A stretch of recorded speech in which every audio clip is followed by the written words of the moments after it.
Всем привет, дорогие друзья! Как меня слышно, видно? Пока что я не вижу себя в телефоне. Так, подождите. Вот все, увидел. В общем, тема сегодняшнего стрима — это у нас арктический волчонок светлый. Как все было, не выходил на связь, отменил стрим. Не помню, да на следующий день было или в этот же день. В общем, сейчас более-менее, могу внести ясность, поэтому буду отвечать на вопросы, которые нам задали в телеграм-канале. Так, заходим в телеграм.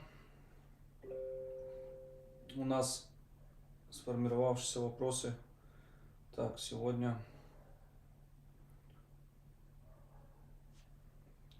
Так, подождите. Так, вопросов нету сформировавшихся, поэтому будем заходить сейчас в телеграм и все это дело искать. Так, у нас, наверное, администраторы, наши модераторы не успели подготовить, как обычно мы это к стриму все делаем. Так, 122 комментария. Я даже не знаю тут, как отвечать. Давайте постараемся в телеграме ответить на вопросы.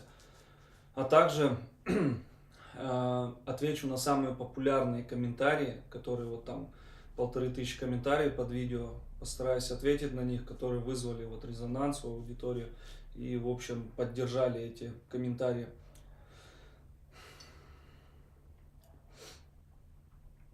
Так.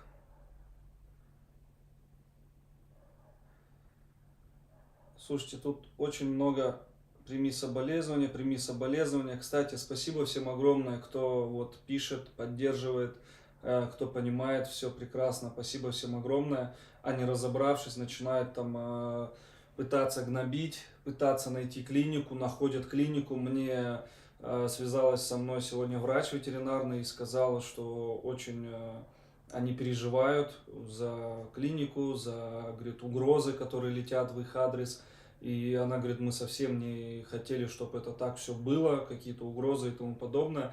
А вы понимаете, те, кто так делает, вот люди, которые это делают, вы поймите, что вы лишаете в будущем обслуживаться у лучших специалистов. Вы это понимаете или нет? Вот мне нужна будет какая-либо операция животному, да? Вот будет ситуация такая внеплановая или еще что-то случится. И вот такими способами мне потом могут отказывать. Понимаете? Такие специалисты. Потому что эти специалисты расписаны на полгода вперед, на 3 месяца вперед, на год вперед. У них операции разные. И вот приехал доктор, у него 2 дня всего лишь в Петербурге он был. И вот он 2 дня этих просто вот так, операция за операцией, операция за операцией, через каждые там 2 часа операция. Вот, и вы лишаете, кто вот так делает, невежественно на самом деле, нехорошо поступает, нашли клинику, начали угрозы, там какие-то заявления, там и закрыть клинику, ну что за бред, что вообще за бред это могли за люди писать и нести такой, я не понимаю, если честно. Так, наверное, так, Санта звонила, Санта, привет. Так, Санта, Андрей Роди тебе прислал вопросы в личку в телеге. Вот, отлично. Вот мы с чего начали, что, оказывается, уже нашлись люди, которые угрожают клинике. Это вообще что такое? Это вообще что такое? Это недопустимо. И на самом деле я попрошу у докторов, откуда вообще это все шло, и найдем и разберемся быстро с этими людьми. Так, дальше. Вопросы. Давайте вопросы, потому что... Так, вроде, вот вижу. Все, вопрос, погнали. Андрей, расскажите, пожалуйста, как вы объяснили Ариадне уход Светлого? Мы с ней не общались по этому поводу. Дальше. Андрей, сил вам и терпения. Много вопросов у вас с подписчиком, но на все невозможно ответить. Это все нужно пережить и походить в ваших тапках. Просто скажите, что хотите сказать. И пусть поставлена будет точка во всех вопросах. А мы просто послушаем вашу душу и поскорбим по-светлому. Ди, спасибо вам за поддержку. Если в будущем будет развиваться похожая ситуация с волком, нужно метод вмешательства с наркозом, но уже вкололи много дротиков. Будешь идти на риск. Александра Крупяк. Если это будет связано или с жизнью, или смертью, то да, буду идти на риск. Приветствую, Андрей. Очень жаль Светлого, он очень был крупным для своего возраста. Да, совершенно верно, он очень крупный. Я сегодня Оскара поднимал, и Светлый тяжелее, на килограмм 15 точно был. Для меня было интересно наблюдать за ним, как растет. И будешь еще брать полярного Волчонка, если да, то кого? На самом деле, я уже говорил и полгода назад, и год назад, что на следующий год планируется. То есть в этом году у нас волчата. Посмотрим, как Бог даст, понимаете. Мы тоже планировали операцию провести успешно. И что у нас светленький наш будет видеть прекрасно. А получилось как? Получилось вот так. Андрей, прими, даже не знаю, как выразить, наверное, соболезнования по-светлому. Многих, как я понял, волнует вопрос по увековечиванию памяти Светлого. Неоднозначно относится к чучелу. Кто поддерживает, кто-то категорично против. Я уже писал, здесь полное твое право. Так как хочешь лично ты. Вопрос, будет ли увековечивание памяти Светлого в виде его чучела. Сергей, спасибо за вопрос. На самом деле, да, очень много людей это интересует. У меня ни малейшего сомнения даже не было. Когда вот это все произошло, когда мы везли на вскрытие, я понял, что я 100%, если все, я прям просил аккуратно, чтобы его вскрывали, аккуратно к ним относился. Но я приехал, он весь в крови, весь там замяшканный. Я снял в Телеграме вот так вот немножко там заднюю часть, а я ж потом раскрыл, посмотрел переднюю. Ну, в общем, не прям аккуратно разделывали это все дело. И я решил сразу, да, я позвонил людям, попросил лучших таксидермистов здесь, в Ленинградской области. И мне дали номер, я связался, рассказал ситуацию. И, в общем, буду делать с него, ну, как статуя, что ли, так можно сказать, только в живом виде. В шкуре будет, скорее всего, строиться в будущем музей, где будут награды, где будут кубки, где будут вот в застекленном находиться варианте, скорее всего, застекленном. Может быть, ограждение будет, чтобы не протягивали руки к нему. Будет находиться вот так вот наши животные парки. Кто-то там, ой, могила, ой, то, слушайте, я так хочу. Вы то, что делаете у себя дома, делайте. Я к вам не лезу домой. Я не говорю, как вы там кошек своих кормите, как вы им там даете, как вы с ними гуляете и куда вы там их тело. Кто-то сжигает. Ну, ни в коем случае я сжигать не хочу это тело. Ни в коем случае. Кто-то хоронит у себя на участке, кто-то еще что-то делает, да. А я подумаю, что делать вот с костями, с мясом, это тоже же мне решать, понимаете, как это жутко бы не звучало, но это мне решать, да, за телом мне приходилось ехать забирать, все это дело мне нужно было делать. Люди умирают ежедневно пачками, просто их как не знаю, как просто мясо какое-то разделывают свиней, коров, также вот так вот сейчас у нас людей тела вот так вот бросают. И какая-то тишина, да, никто ничего особо не кричит. А здесь как бы я решил так, это мое решение, и оно четкое, твердое, и ни с кем я не советовался, мне ни от кого совет не нужно, чтобы делать то, что я хочу, понимаете? Это я хочу, почему я должен совет у кого-то брать? Это мое животное, я с ним спал, я с ним ел, я его глистогонил, я его лечил, я возил его по врачам, чтобы обследовать, я все с ним делал. Я его максимально пытался социализировать, с ним игрался, с ним спал, не досыпал ночи 2 недели. Конечно, не так, как с Ари это было, но все же я это делал. Я шел на риск, чтобы перевозить его в самолете. Я рисковал этим всем, я рисковал то, что брал его дикошом. Понимаете, уже это большие риски идут. Делал я все это, и я на себя всю эту ответственность брал. И когда мне говорят, слышишь, там, что мне делать с его телом, я сам разберусь, что мне с ним делать. Это мое животное.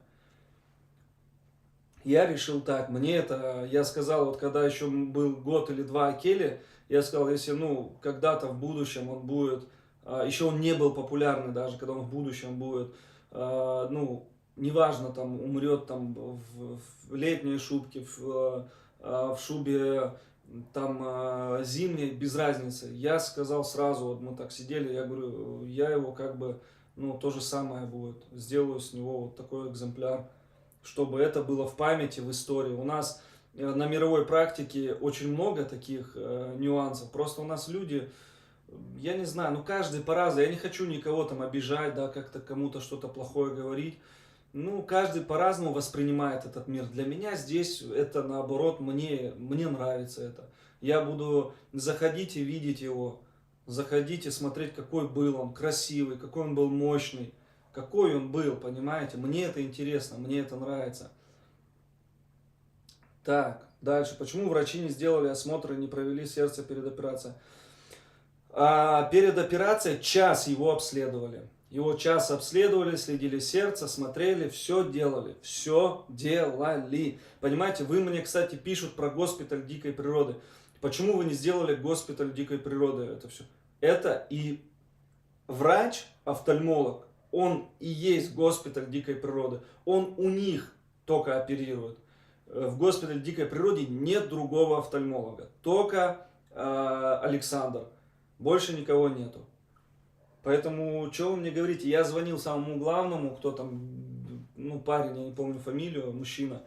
И он мне четко сказал, зачем вам вызывать госпиталь дикой природы, если он у нас и оперирует. У него есть своя клиника. Спокойно приедут, сделают седацию анестезиолога. Ну, про анестезиолога мы разговариваем. Он сказал, у них есть свой анестезиолог. Приехали, сделали все и увезли, сделали операцию.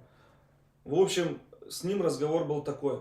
Поэтому этот врач, он сотрудничает с Московским зоопарком, с Новосибирским зоопарком. У него в Перми свои клиники, в Екатеринбурге, в Москве, в Санкт-Петербурге. Понимаете, врач достойный, серьезный, умный. Понимаете, я не могу ничего про него сказать. Как я могу как-то что-то говорить, когда, понимаете, вы там говорите, вот у него там ухмылка была, еще что-то. Слушайте, он оперирует, там десятки в день у него операций, кто-то умирает, кто-то не умирает. Для него это животное, оно есть, его нету, понимаете, он уехал, приехал, да.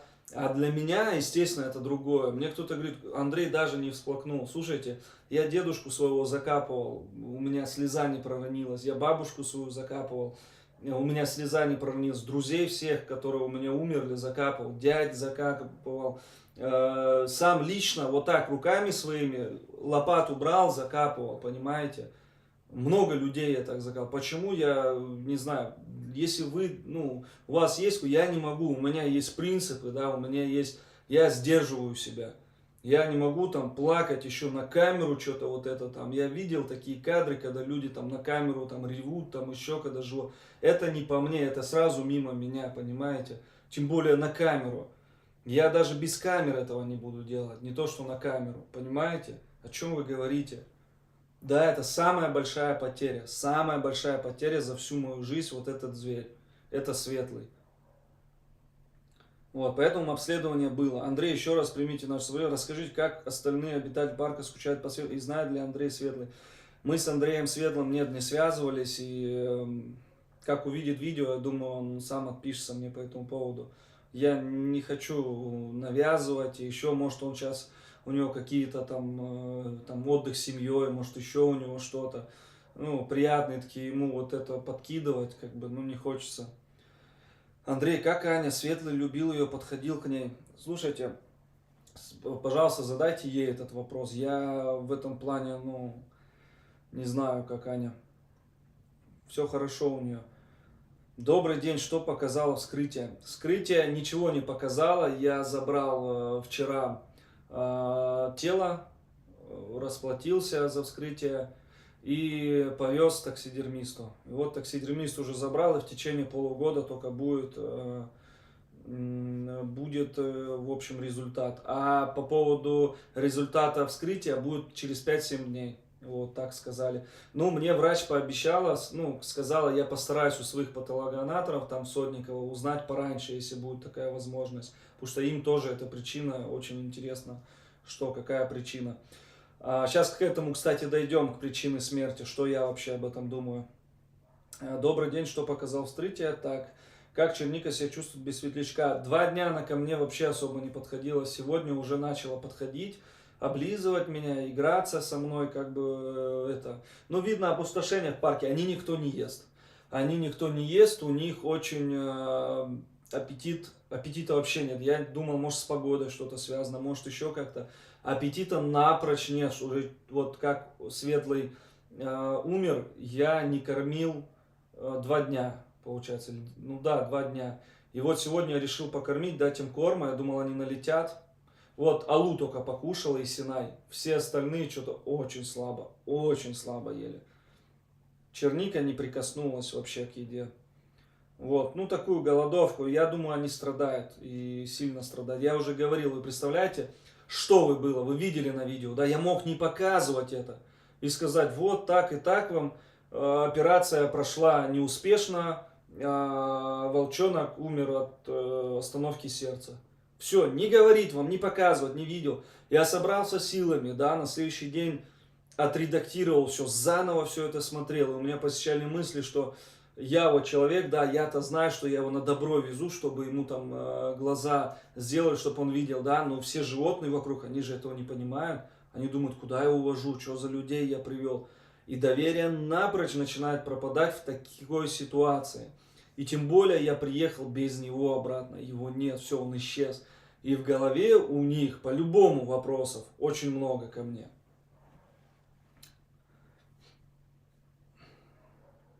Может вместо чучела картину написать Светлого на память. Можете написать, Татьяна Наконечная, можете написать картину и прислать мне ее. Я буду очень вам благодарен. Если результат скрытия, уже сказал, всем питомцев любим, но они со временем уходят. Стоит ли им всем делать чучело? Достаточно ли фотографий? Но я думаю, не всем, но Светлого я решил так сделать. Ну, скорее всего, волков будем всем делать. Если будет такая увековечивание, я думаю, так будет.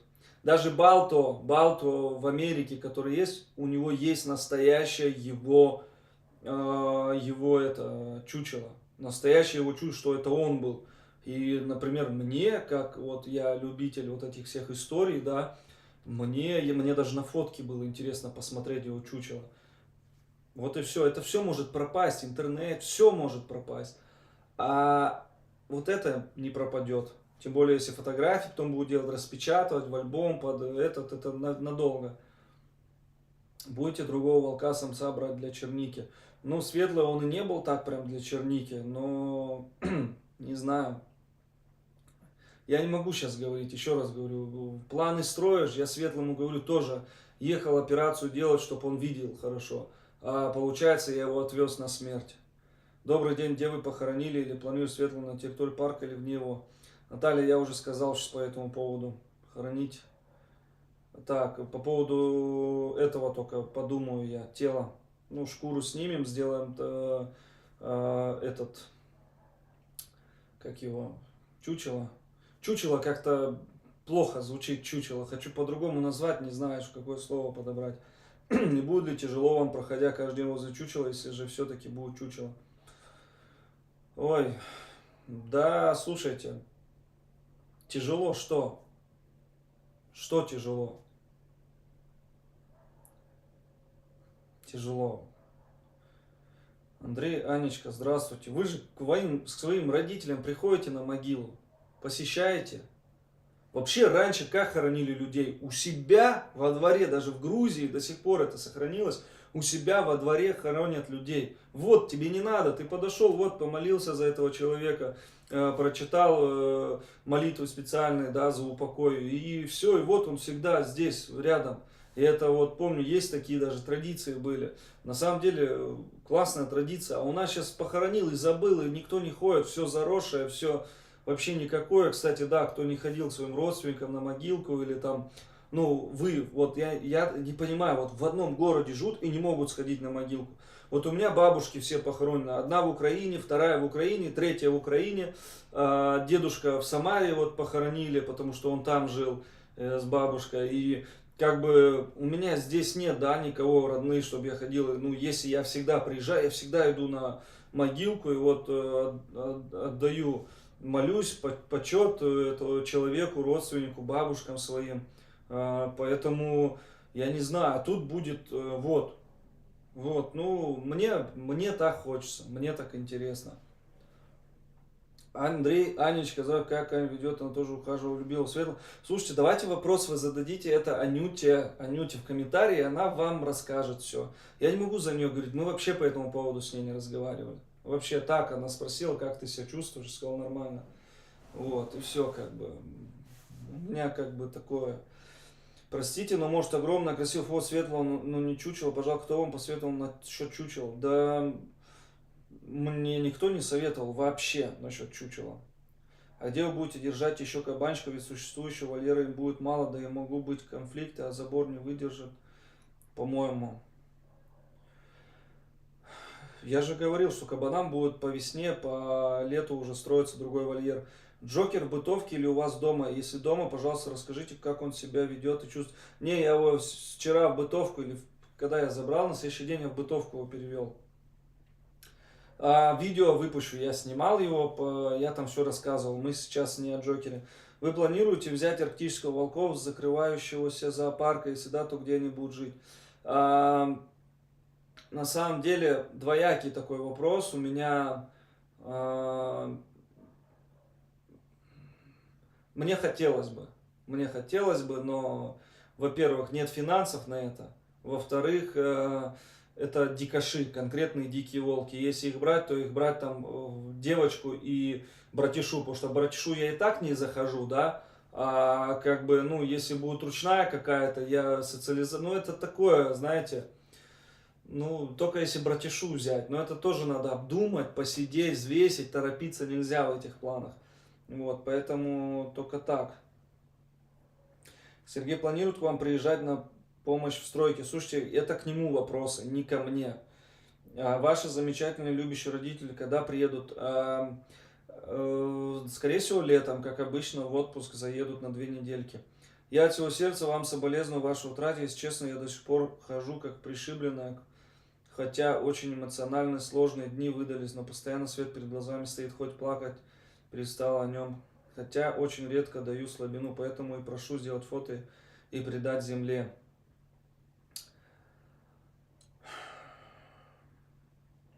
У меня вопрос к тем, кто пишет, что у вас должно быть веткабинет с врачом. Они будут строить и оплачивать услуги. Это в будущем планируется. В будущем планируется веткабинет, чтобы был у нас, как сказать, в общем, как клиника ветеринарная, которая будут, скорее всего, в будущем и оперироваться животные, и спасаться, не только мои, потому что вы не представляете, я же вам все не рассказываю, не показываю. Такой через меня поток зверей проходит, ну, неимоверный, которым там нужна помощь, нужна поддержка, нужно забрать, передержки. Вот я на 2 гектаре постараюсь это что-то сделать, ну, хотя бы что-то. Потому что на 2 гектаре у нас кабаны будут и валенды в основном. На 1 гектаре волки, и вот самые такие, которые у меня будут, они будут здесь. А все остальные на 2 гектар кабаны, спасеныши, там тоже надо все это проектировать, и причем срочно это все нужно делать. Вот, поэтому здание это планируется. Скорее всего, не знаю, где будет он стоять, но планируется. И оборудование в будущем, и все это планировалось. Еще изначально, когда парк как бы в мыслях был, это все планировалось. И я планировал идти в институт вместо госслужащий, да, государственный служащий. Я хотел идти вот на ветеринара, чтобы я сам, и мне вот отец до сих пор говорит, тебе надо вот учиться, потому что у тебя вот это все, ты должен отучиться, в общем. У тебя такое дело, чтобы сам мог чуть что это все, ну или там такие какие-то моменты легкие, там зашить, перешить, там поставить уколы. Ну, поставить уколы и так могу, зашить тоже могу, но вот эти все кровь сдавать, вот это все там, чтобы взять кровь, там, ну это все равно помощник нужен, да, это все как бы штатный какой-то ветеринар, который будет ездить там, планировать, какие-то операции могли здесь на месте делать, а не вести, вот эта транспортировка жесткая, это на самом деле, ну, не пойдет так дело, по-любому такой центр нужен будет. Андрей, крепись, будешь ли ты отсаживать чернику, ариус, братшу? Если Луйка беременна, ты ее пересадишь в маленький... Да, Луйку пересажу в маленький вольер. Братишку, наверное, Арию туда посажу. Чернику, наверное, Кокели буду пробовать, потому что мне надо контактировать с черникой. Она меня очень любит, она со мной, а братиш мне, вот он меня сожрать хочет постоянно. Какие прогнозы дает ветеринар Джокеру? Положительные. Сможет бегать или инвалид? Ну, я пока не могу сказать, он пока никакой, он, если честно. Вот. Сдвиги минимальные. Сдвиги минимальные. Для чего в парк приехал щенок? Это щенок Это племенной щенок, который мне пошел за моего кобеля, который я оплачивал, покупал. Это вот договаривались еще 3-4 года, ну, 2-3 года назад, что если повяжет он кого-то, если будет потомство, я себе щенка беру за кобеля. Вот это щенок. Он от Воли и Ларя, этот щенок. Дальше. Всем нам успокоиться. Так, сучок в своих глазах, красавица, их этим бы, каким бы он вырос, что случилось, уже не спать. Вопрос, можно ли будет взять еще раз такого же волчонка, там, где взял светлого. Черничке нужен муж.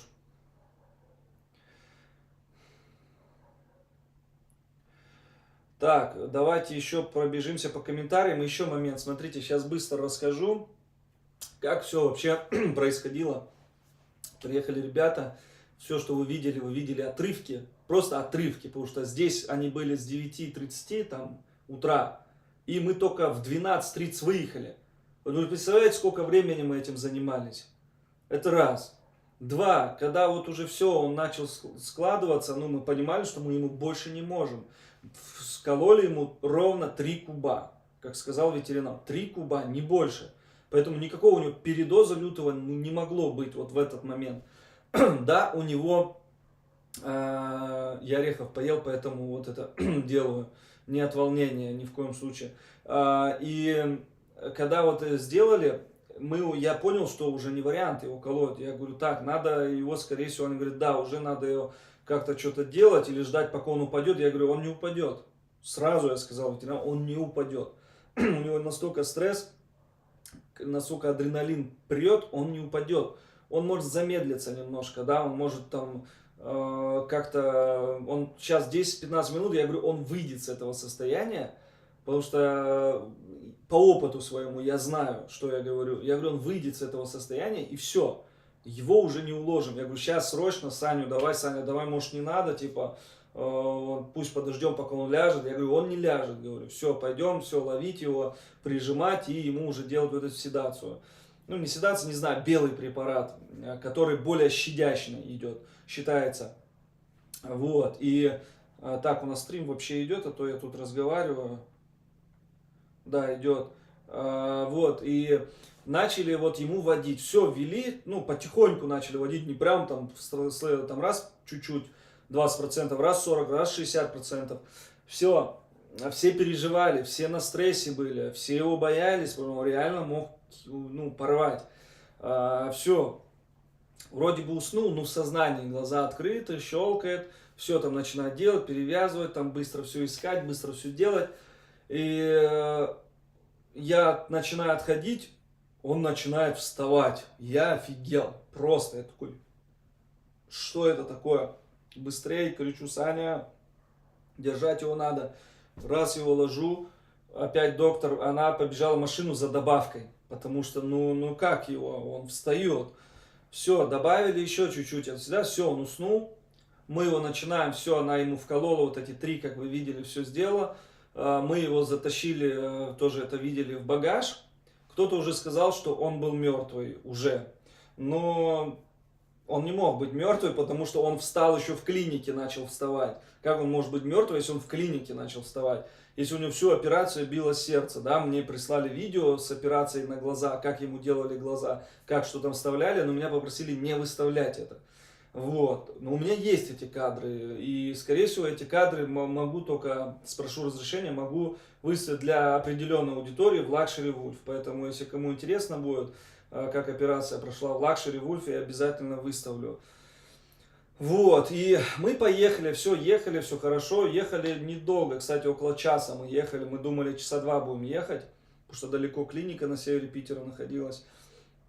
Мы приехали, начали разгружать, ну там тоже это все есть на кадрах, начали разгружать, ему закапали глаза, ну после точнее, мы его положили, и буквально я пошел, отхожу, и начинаю снимать Luxury Wolf, кстати, вот у нас подписка где есть, я вот так все снимаю, и смотрю, мне Саня или кто-то кричит, встает, встает, и что-то такое, или не кричит, говорит, что-то он встает, или я увидел, я уже не помню.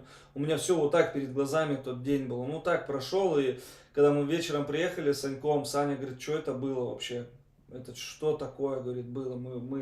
Он просто, ну, он офигел, сидел, ему вообще все равно, есть этот светлый, нету, эти животные, ему по барабану на этих животных.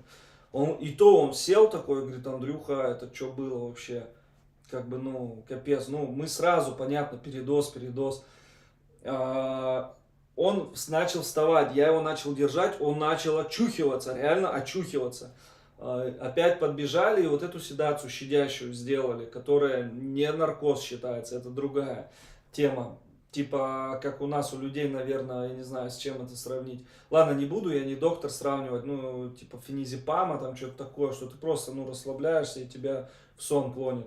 Ну, оно щадящее на самом деле, оно никак не влияет жестко. Ну, то, что он был на стрессе диком, у него адреналин пер, это понятно, это естественно.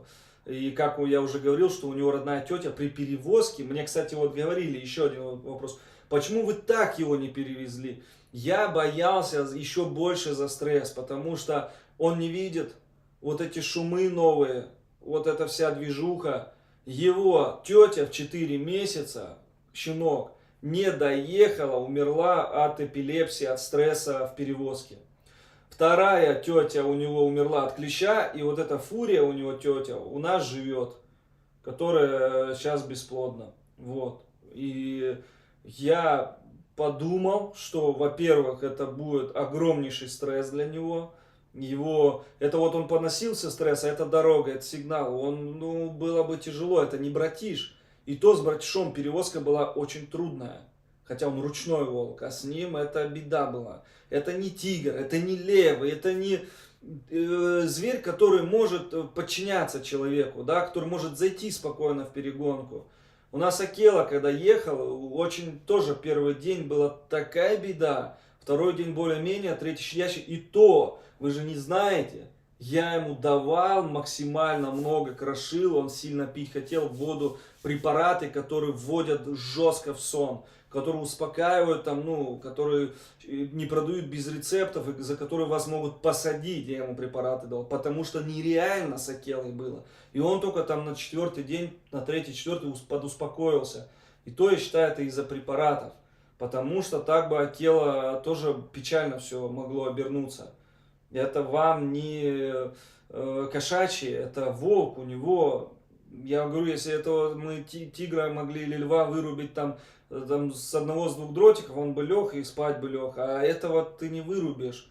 И бывало, что вот тоже Кирилл мне рассказывал, там по 7-8 раз стреляли и не падали волки, поэтому, ну, тут такое, когда вот у нас приехал по спасению, там волки были в Подмосковье, Витя, мы созвонились, он откликнулся, Витя, кто вот кому приезжал на открытие зоопарка его Прайда Львов.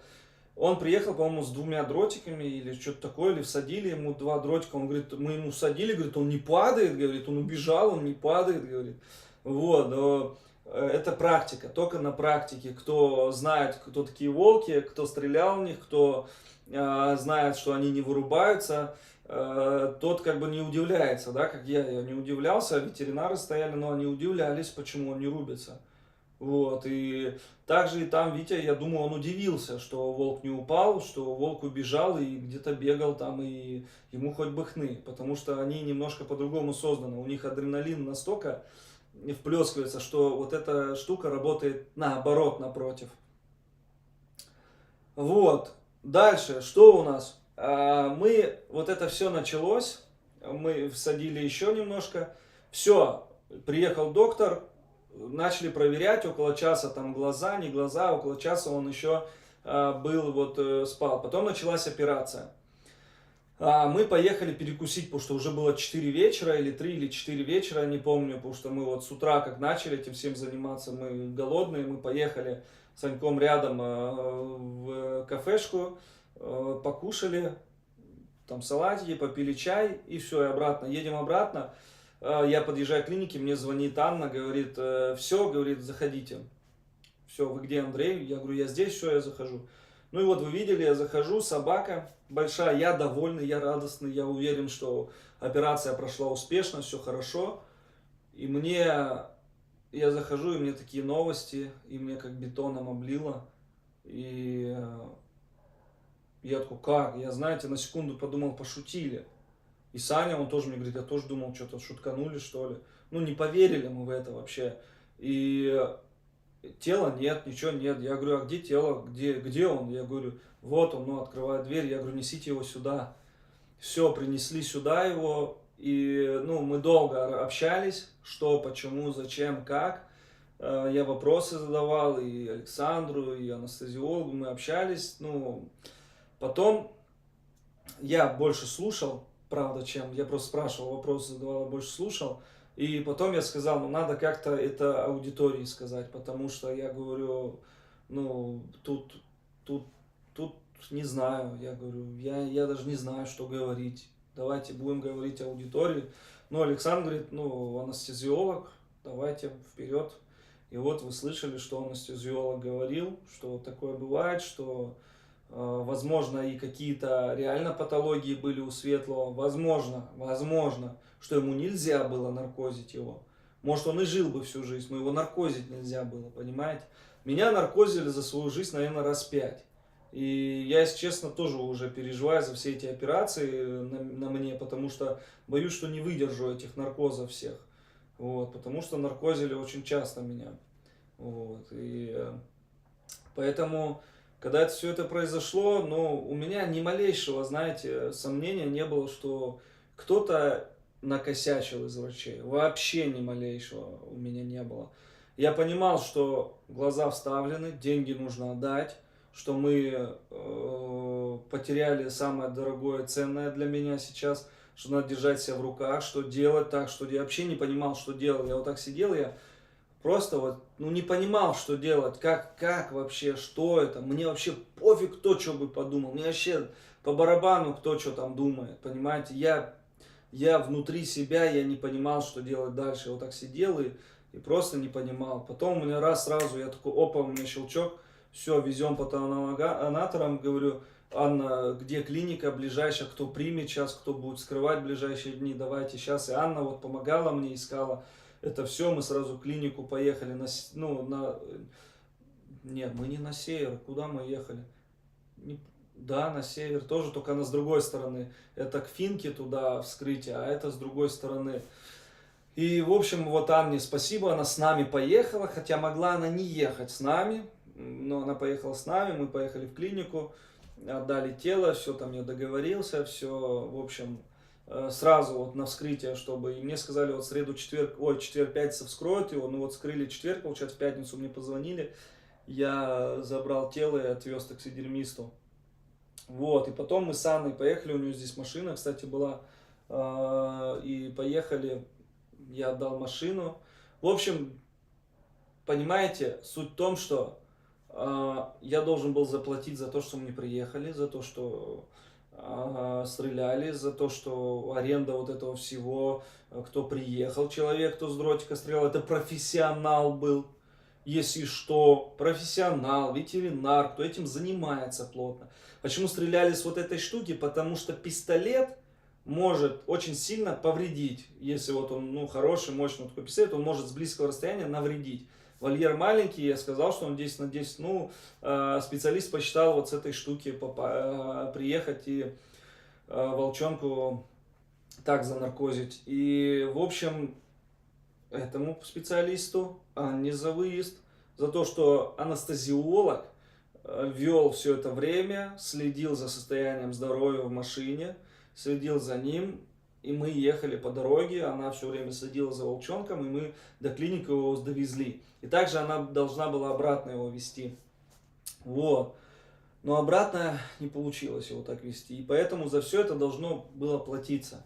Также за операцию. Но, в общем, когда все это случилось, мы загрузили Светлого, я говорю, куда деньги отдавать? Так, подождите. Я говорю, куда деньги отдавать, что платить, где платить. Ну, понятно, что глаза вставлены, линзы куплены, же заказываются там с Франции, французские, по-моему, линзы вставили.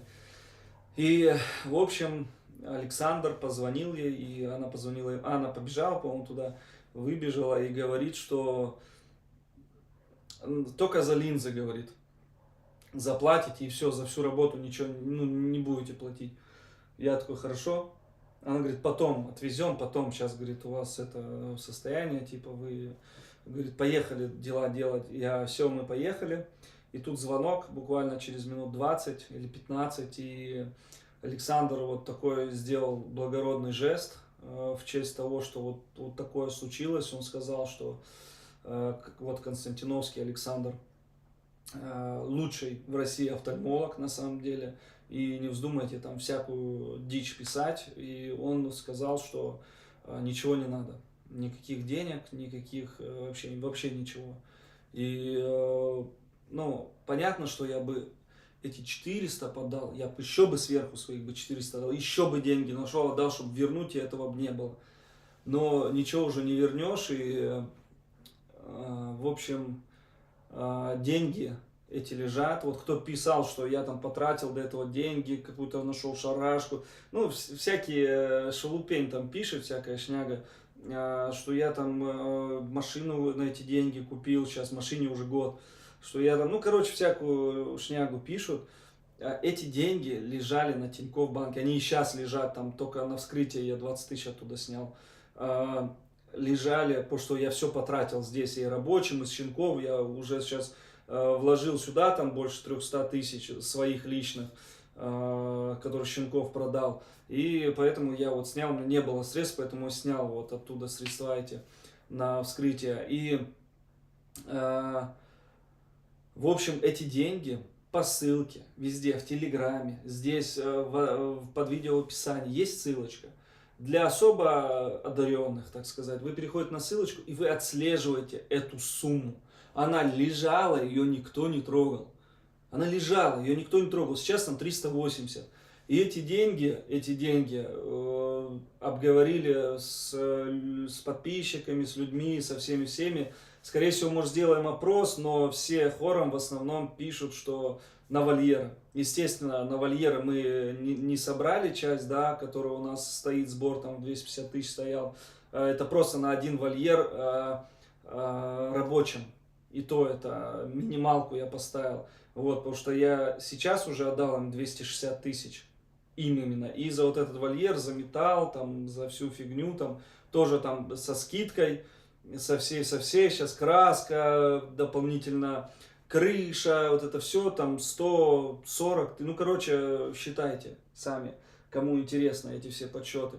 И, в общем, эту сумму, 380 тысяч остаток, скорее всего, пойдет на рабочим, которые сейчас варят, строят, делают вольеры. И сейчас, естественно, мы сначала, завтра им еще опять 150 тысяч должен, они сказали, и еще плюс ко всему закажем сетку. Я сначала сетку закажу, а потом уже с рабочими, как все там, по факту завтра 150 отдам, останется с 380 еще деньги, я на эту сумму закажу сеток, всяких там тефлюшек на этот, ну, на вольер, там щекол, все вот это, что на вольер нужно, на большие наши вольеры. Кстати, хочу напомнить, спасибо огромное Юрию, дай бог ему здоровья, он проспонсировал вольеры на 1 миллион, он железо все оплатил, и поэтому у нас вольеры в этом году выходят очень щадяще на самом деле. Вот, конечно, там еще куча работы будет и по прудам, и и по логово, много всего еще будет, но самое важное вот сейчас этот каркас, уже чтобы видимость была, чтобы уже озеленение было в мае хорошее, поэтому, в общем, эти средства пойдут на строительство наших новых вольеров, которые сейчас уже строятся и в быстром темпе они строятся. Ребята молодцы, ребята профессионалы. И честно, если бы раньше их знал бы, то не мучил бы ни от первого Сергея, ни второго Сергея, потому что ребята на самом деле, ну, пока мне все нравится, молодцы, мне молодцы. Сергей бы больше занимался другими работами, которых в парке вот так вот просто, вот выше крыши. Столько дел здесь, что ну, немерено просто. Вот, поэтому тут надо бригадой работать, такие вольеры. Вот, поэтому вот так вот и получилось со Светлым. Вот, денежные средства, они есть, они остались. Кто не верит, то может зайти, отследить, и может следить дальше будет эту сумму, как она будет уходить, куда уходить и тому подобное. Вот, и все вот эти на вольеры, чеки, вот эту сумму вашу, 380, ну, 400 тысяч, я соберу чеки и вам их предоставлю вот в телеграм-канале. У кого такое недоверие, у кого кому какие вопросы, кто там донатил, например, да, не тем, кто не донатил и что-то просит, пошли нафиг вообще, а те, кто реально там сумму какую-то отсылал, да, помогал, кто требует, я обязательно сделаю пост, я поговорю со своими модераторами, администраторами, чтобы помогли, составили это все, и отчетность обязательно будет по этому поводу, вообще без проблем. Так, и давайте, знаете что, нас 1700 человек, всем привет, всем огромное спасибо за поддержку. Давайте еще я прочту самые популярные у нас, я думаю, все практически сказал, может что-то забыл, самые популярные комментарии, которые у нас есть под видео у Светлого. Еще раз попрошу, дорогие друзья, не нагнетайте, не надо звонить в клинику, не надо писать докторам, вы сумасшедшие что ли, кто так делает, это что такое, мне доктор пишет. Ну, сейчас я включу ее голосовое, но это что такое вообще? Бедные ребята, потом никто сотрудничать не будет и помогать, понимаете? Это очень важная помощь. Таких специалистов мне нельзя терять. Так получилось, да. Ну что теперь сделать? Так, подождите. Так, я, наверное, сейчас буду завязывать. Так, вот Анна. Так, а что-то сообщений нет от Анны. Так. Здравствуйте, Андрей. Я как раз скидываю вам видео с операционной тяжелой. Сейчас.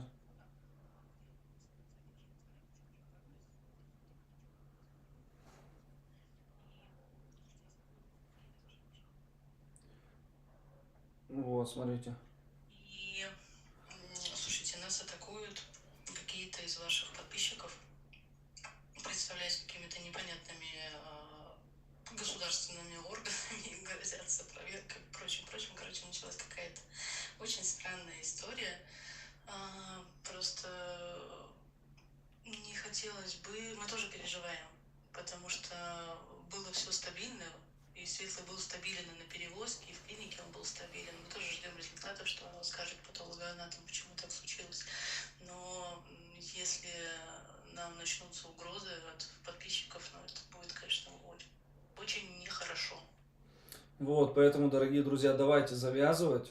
И я еще спрошу у Анны, кто это там представляется какими-то органами, кто там пытается запугать кого, и с этими людьми я лично поговорю. Если вы это смотрите, видите, напишите мне, те люди, которые писали в клинику, мне лично напишите, есть WhatsApp, я отвечу вам, 913-607-68-95.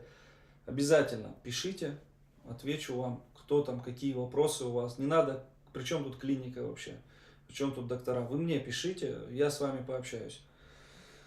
Вот. Не надо на профессионалов лезть. Так, смотрите, дальше. Смотрим. Вопросы самые популярные, которые есть под видео. Также, кстати, смотрите, кто не видел еще подробнее информации, переходите в наш телеграм-канал BCW, ссылка в описании.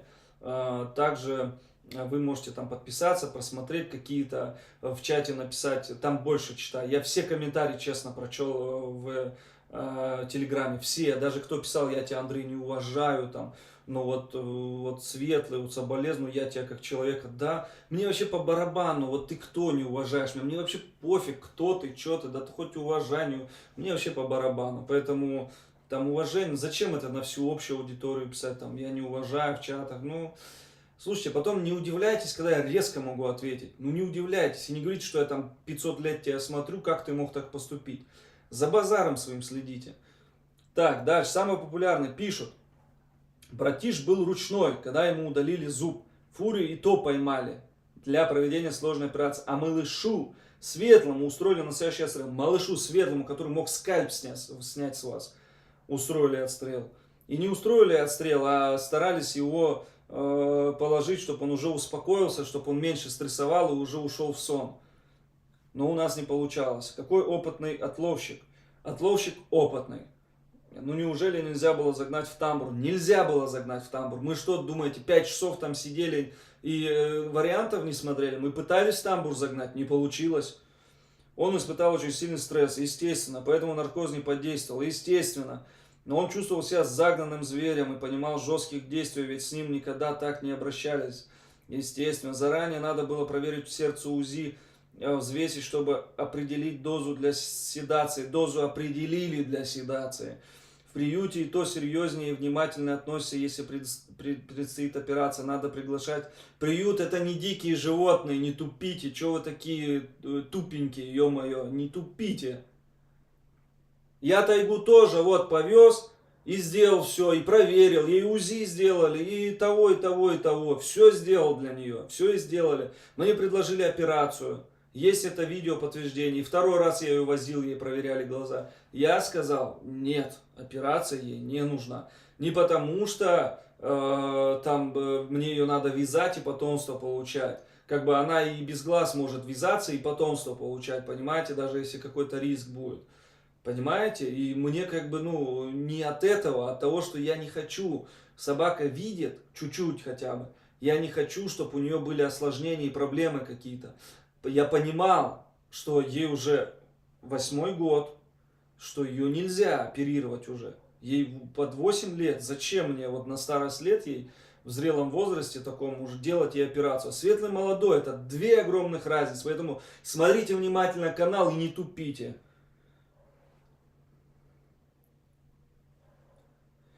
Слезы рекой. Молодцы, слезы рекой. Не только у вас, у всех слезы рекой. Светлая память бедному волку. Да будет он счастлив. Черничка чувствовала, что пришли убийцы. Согласен. Полностью с этим согласен. Боже, какой страх и стресс он пережил перед смертью. Согласен. Тоже очень жаль, что так все получилось. Лучше жил, как жил. Мне так больно было смотреть на его мучали, шпигуя уколами. Похоже, перед дозировкой миленький, как он боролся за свою жизнь до последнего. Беги, солнышко светлое порадует. Ты действительно был светлым, чистым. Да, согласен полностью. Я уже сказал, что я каждый день делал обходы. Я к нему подходил. И он всегда ко мне бежал, и я его трогал за носик. Он мне облизывал руки всегда за решеткой. Это вот внутри он редко подходил, да, к рукам притрагивался.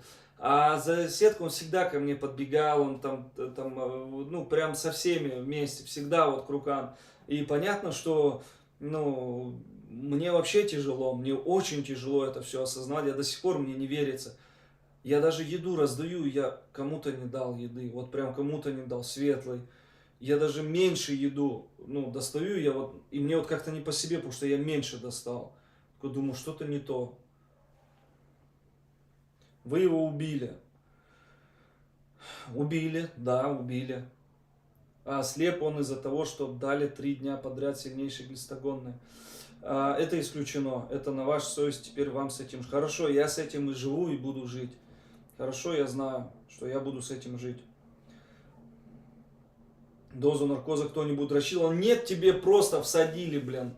Так, дозу. Что за глупости вообще? Дозу кто-то рассчитывал? Рассчитывали. 192 комментария, офигеть. Давайте прочитаем до конца, когда. Как можно было так его колоть? Да вот так колоть его можно было. Вводят постепенно, вводили постепенно. Добавляя по чуть-чуть, добавляли по чуть-чуть. Дротики, шприц, безумная ловля. Хорошо, неужели нельзя было по-другому отделить животное и сделать все спокойно, а не фигачить убойные дозы? Не было убойных доз, там по миллилитрам всаживали туда. В Донецке по полдня львов занимали для перевозки. Ну, я вам и то же самое говорю, мы не сразу его подсадили и увезли, вы отрывки видели. Здесь пулили не по-детски профессионалы. Профессионалы, не спорю, в хорошем смысле. Мать вашу, понял, за базаром своим следи. Здесь влупили так, в голову пришло, раньше думать было, можно оно и к лучшему, какая жизнь в таком жону в полсилы. Трубку тихо сразу вести надо было, короче, все ясно, а еще можно было на камеру, как космические корабли, бороздят большой театр, а не дело делать уроды. Ну, я таких давайте блокировать будем, потому что не знаю, что писать, как бы не знаю, что происходило, да. Я вам показываю то, что, да, отрывки, то, что вот наснимал Саня в этот раз, да, я вам показал. Я же не мог там 5 часов это все делать. 5 часов. Так, заблокируем пользу, больше ты здесь не попадешь. Так, дальше. Давайте самое популярное. 44, 37, вот 105 светлый защищал свою жизнь. Да, вот так и было. Никак не хотел сдаваться. Я думаю, он чувствовал, что он умрет. Он чувствовал, что что-то не так, и он умрет. Это 100%. Тут прям... Я вот когда делал видео заново, я не хотел вообще ничего делать, я не хотел ничего выставлять. Мне в Телеграм писали, и вот Ирина писала: Андрей, надо вот ответить на эти вопросы. Люди там в бешенстве, люди в Телеграме в афиге. Думаю, если люди в Телеграме так себя там, бушуют, что будет в Ютубе? И реально в Ютубе вообще жесть. И честно вам скажу, я в Телеграме все комментарии прочитал, в Ютубе, может, штук 100 всего лишь. Из 1500, потому что, тяжело было читать все. Тяжело читать было, потому что когда ты читаешь, вот это бедненький, светленький, по радуге беги, как тебя жалко, и вот эти вот более соболезнования, не которые тебе там писали, что ты там урод, ты там плохо все сделал, как бы нет, я же понимаю, что, он-то ничего не видит, не знает, откуда он там знает, что я как делал, и как я что хотел, он же мои мысли не может читать, мое, что у меня в душе, он же не знает. Поэтому как-то на такие комментарии вот так. А вот которые соболезновали, что Андрей, крепись, соболезновал, вот тогда вот было вот такие комментарии, немножко тяжеловато читать, и я старался уйти от этого. Я как приехал, сразу пошел к вольеру, посидел с черникой, с Арией, там, не знаю, минут 40, наверное, может больше, может меньше, не знаю, долго сидел с ними и вспоминал.